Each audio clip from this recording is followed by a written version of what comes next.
Now, this might very well be an action figure of the year for me, my dear friends.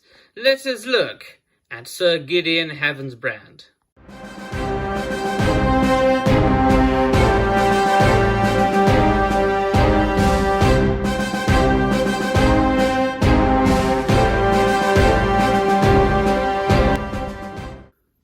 Well, hello there everybody, and welcome to another video, and welcome to another review video. Today we are reviewing an action figure by the Four Horsemen toy design. Now, if you've been following my channel for quite some time, you know that I'm a ferocious fan of this toy making company. They are mainly known for producing a line of action figures called Mythic Legions. That is a line of fantasy action figures, what have you, sword and sorcery, high fantasy.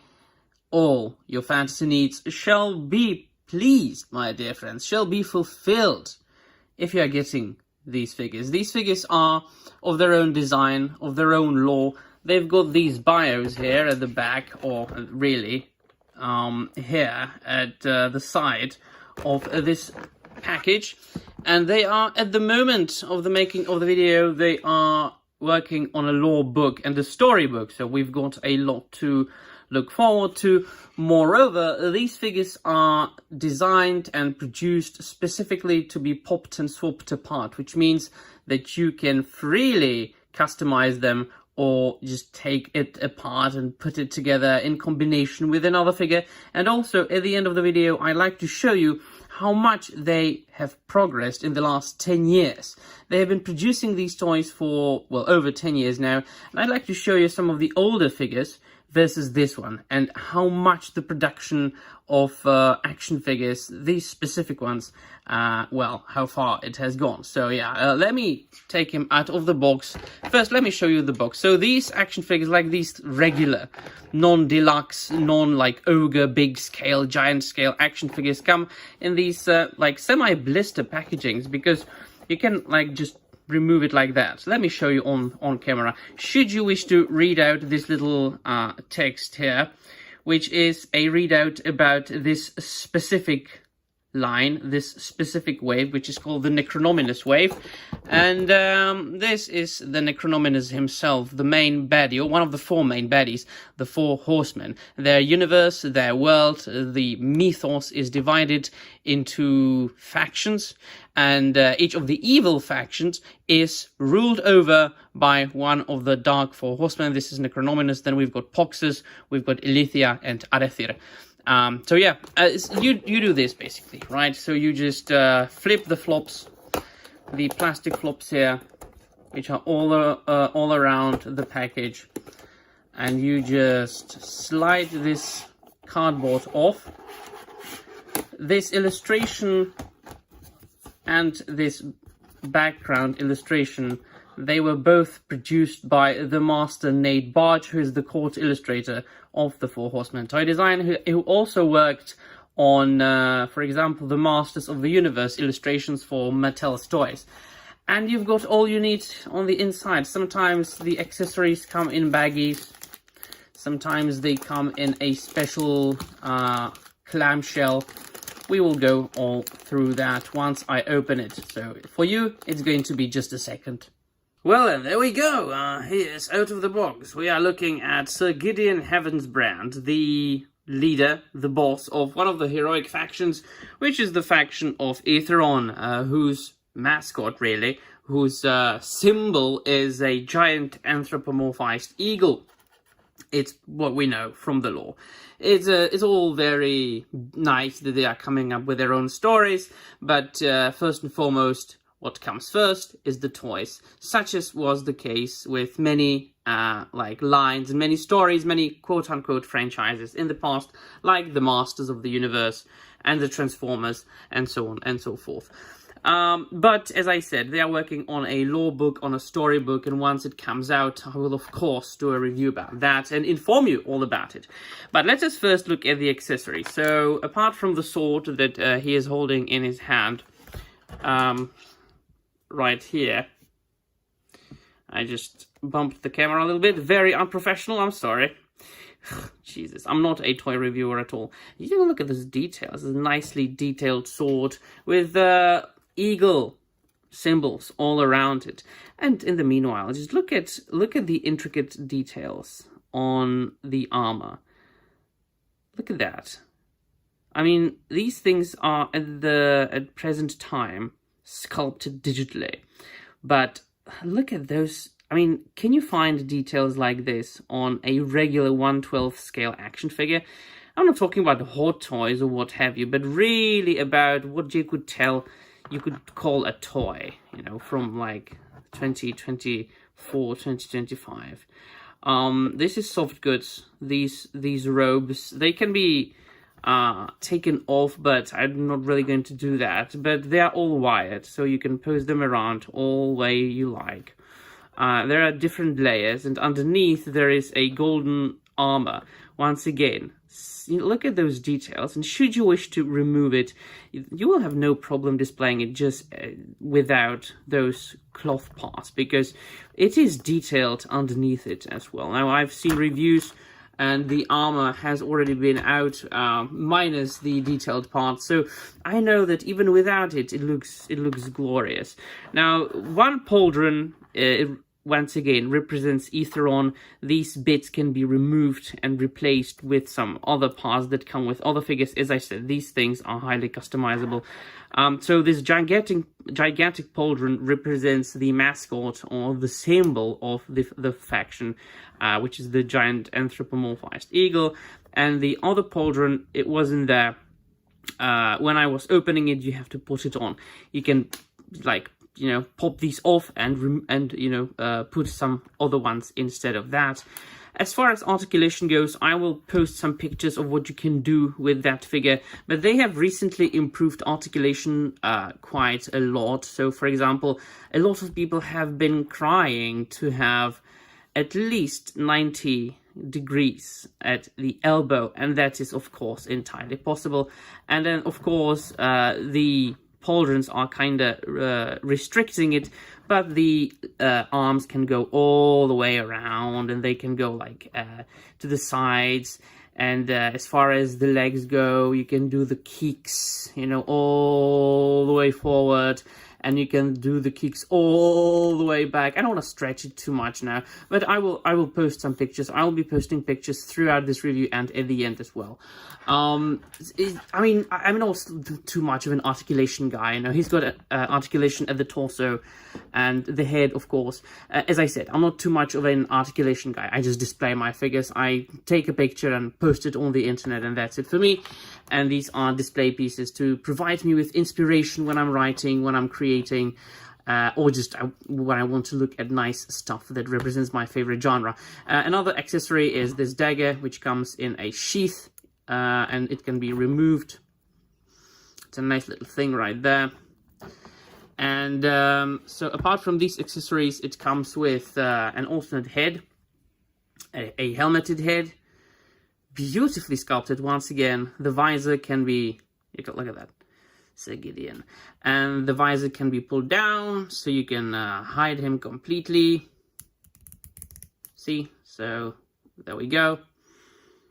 And all around the action figure, there are the symbols of eagle.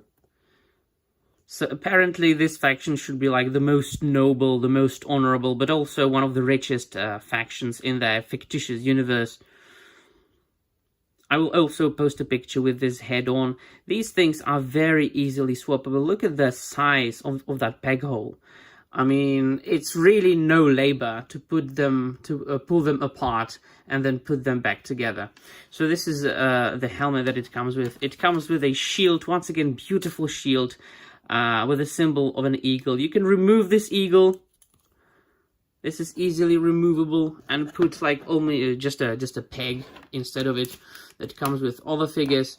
You can put the shield into his hands two ways. Either it has got this handle, or you can just use a clip like this, so you can attach it to his forearm. It's a nice thing that they provided us with both options, because for the longest time they only packed these handles with the figures, and they are not the most stable things out there, let me tell you. It could be troublesome to pose these figures around with just this available, so I'm glad they also did that. You have to be careful though. When you're using this clip, you have to be very careful not to scratch any of the paint on his armor. But once again, look at all those details. That's glorious. I just love shiny figures. I'm a romantic, a very old school, boring romantic. I like knights in golden shiny armor. This is the scabbard for the sword that he's holding in his hand. Once again, look at it's just, this is plastic, but look at all those details in the sculpt. The sculpting really looks as if it was real leather. And then, of course, it comes with an alternate neck peg that is even more articulate than the one he's got on right now. And he's got two different alternative hands. They are also gripping hands, but the joints are different. One one pair is vertical, the other pair is horizontal, as far as the articulation goes. And they usually, these days, pack these figures with like 10 or 11 different pairs of hands.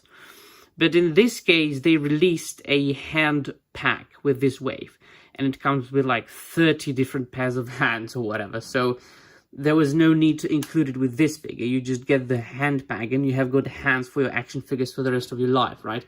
Provided that they fit the color of the armor, because there are figures of different colors.